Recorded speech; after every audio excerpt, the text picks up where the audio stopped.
Hey, what's up folks? How's it going? This is Waj. Now we've been doing a lot of testing with the iPhone XS, particularly with the battery performance. One of the things that's interesting to note is that coming from the original iPhone X, they've actually changed the battery design and parameters quite a bit.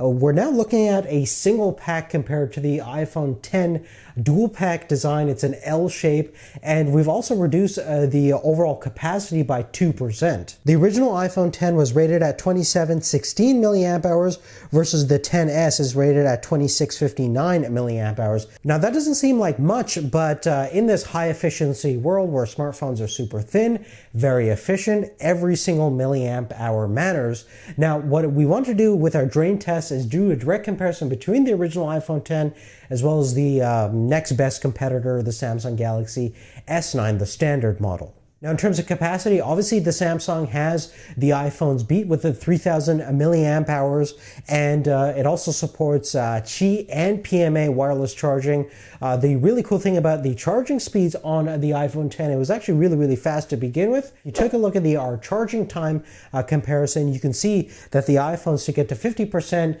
consistently can get it in 30 minutes or less versus the S9 takes around 37 minutes on our experience. And also to get to a full charge, the Samsung does speed up quite a bit. It takes about 128 minutes to get to a full charge versus 139 on the XS and about 143 on the original iPhone. Now another advantage on the iPhone side is that they're super fast in terms of wireless charging speed. To get to a 0 to 100% charge using our RAVPower fast wireless charger, it only took the XS about 165 minutes and the original iPhone X 166 minutes versus the S9 took about 228 minutes to get to 100% charge. So that's definitely a nice little plus in terms of the wireless charging perspective. Now in terms of the actual battery drain test, we like to do two different tests. One is a video playback test and the other is the Geekbench battery benchmarking tool. So in terms of video playback, what we do is we download the VLC app, play a 4K video on loop to infinity and see how long each device lasts. And here are the results over here. So the winner is surprisingly by a small margin, the iPhone XS. Yes, even with the smaller capacity, it went all the way to 14 hours, 13 minutes before running out of juice versus the original iPhone went about 14 hours, 8 minutes, and the S9 with its higher resolution display went 13 hours, 48 minutes.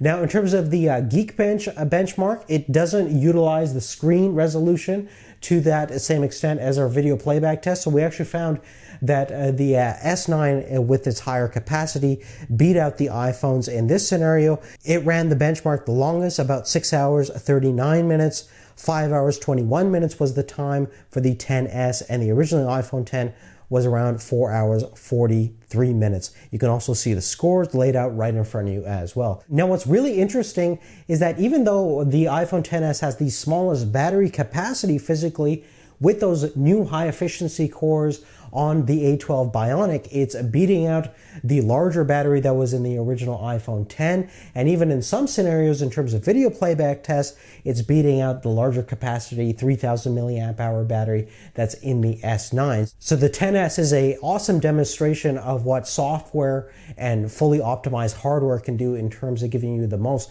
bang for your buck in terms of power efficiency, and I'm sure with the later iOS updates, the efficiency is going to get better and better. So definitely let me know what you guys think. If you're interested in seeing how the iPhone XS Max compares against the Samsung counterparts, check out our battery performance video on that topic.